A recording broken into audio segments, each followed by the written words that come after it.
Welcome back everyone to today's class. In continuance with a previous lecture on capital budgeting and investment appraisal.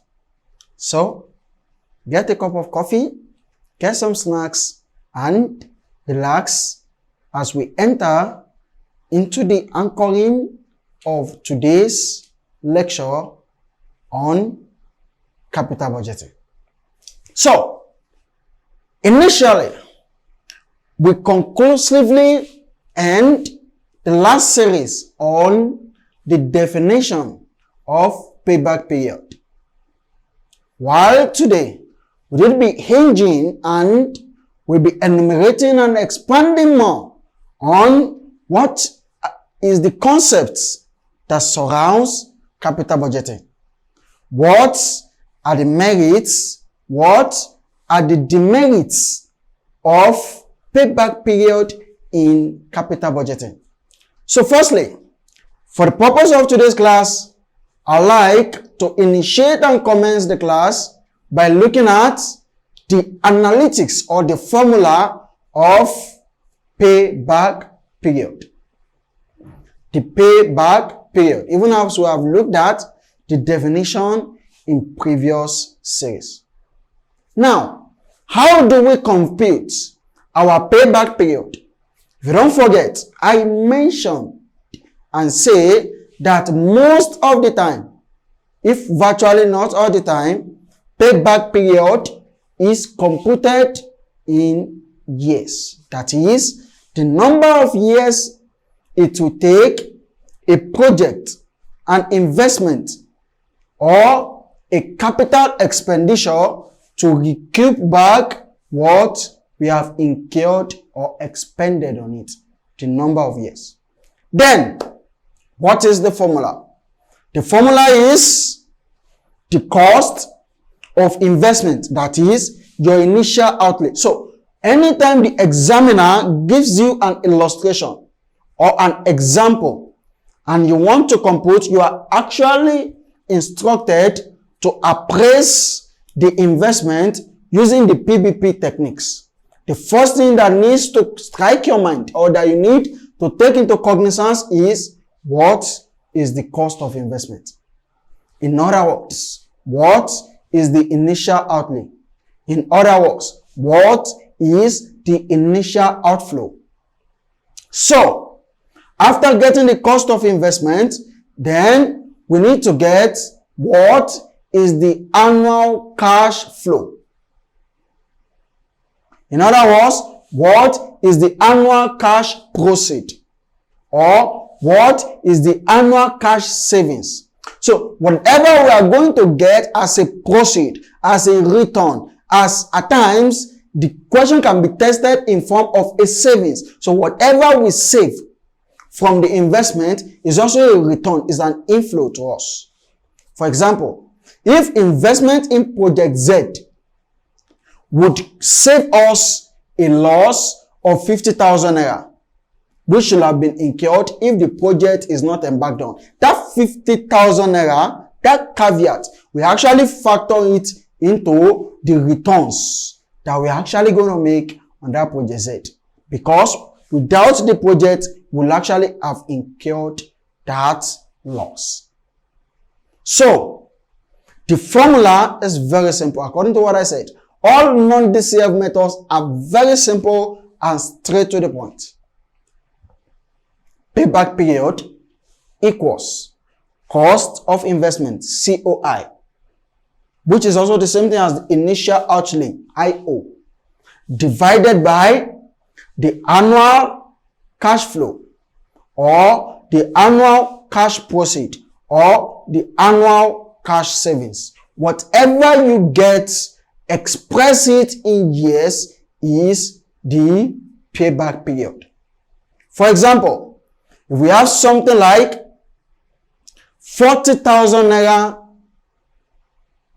cost of investment divided by 20,000 naira annual cash flow, that is every year we are expecting 20,000 naira to actually be coming in as a stream of income. So we divide that 40,000 naira outlay by the annually expected stream of inflow, which is 20,000 naira. So if you divide that, that's actually 2. In the same wise, we could say that it will take 2 years. Don't forget, PBP is expressed in number of years. It will take 2 years to recoup our initial cost. So, on this basis, I don't believe it is safe to proceed further to what are the merits and the limitations of payback period. So, what are the merits, advantages of payback period? Number 1, it is easy to understand and simple to operate. Don't forget I once said that all non-DCF methods actually are simple to calculate. By the time we are working on analyticals and workings, we're going to be aware of this compared to DCF method. DCF method are a bit complex because it involves the use of rates, of percentages. So, it involves use of compounding, discounting, and other financial jargon applications compared to non-DCF that is straightforward, application of formula, and then we are good to go. So, number 1, it's easy to understand and simple to operate. Number 2 is that the short-term approach typified by the Pbp method reduces the possibility of loss through obsolescence. You know, Pbp is predicated to only lapse within the initial period, the period 0, and to end. The Pbp captures data up till when the project, the cube is cost. Any other thing after that, it is not captured in Pbp. So it's a short-term approach compared to other investment appraisal techniques or method.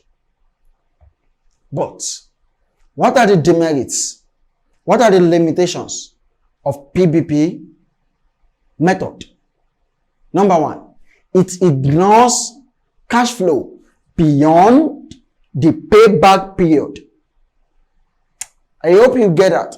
That is, every other form of inflow or outflow that could actually be traceable to the period after the payback period are not captured.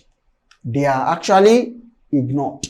So, this is a major setback in the application of payback period. So, it ignores cash flow beyond the payback period. So that if a project is one with a longer gestation period, the use of the method will lead to a wrong selection of investment.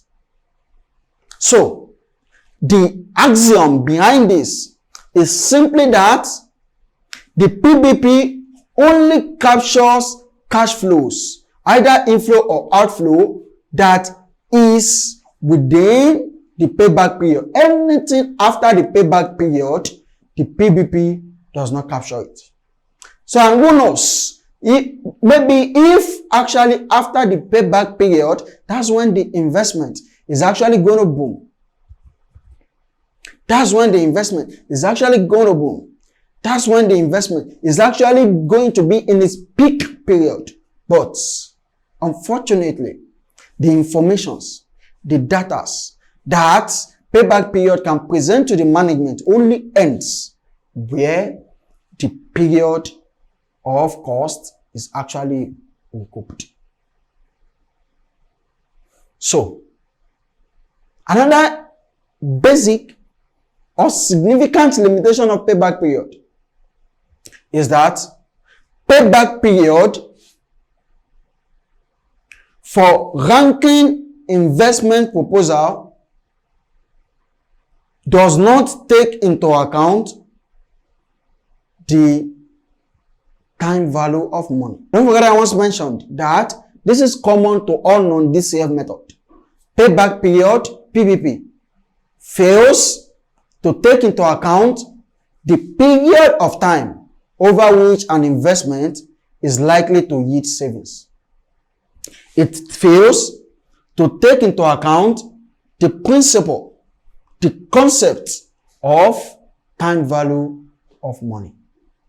So, on this wise, I could congratulate you that with a solid knowledge of the non-DCF method, which you've been able to gather on this app platform, Learn City Professional platform, could actually avail you up to 70 to 80% to face any form of professional examination in accountancy.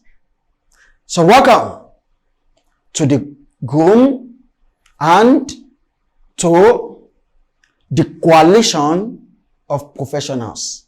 So I could say that you are also a financial manager as much as you've been able to get a solid grasp from these resources as provided. By who, please? Learn City. Learn City. Learn City. Don't forget, subscribe to our YouTube channel if you are on YouTube. Check up our website, Learn City, and also share this video and like this video. In our next class, we'll be looking at the DCF method of investment appraisal. Thank you and God bless.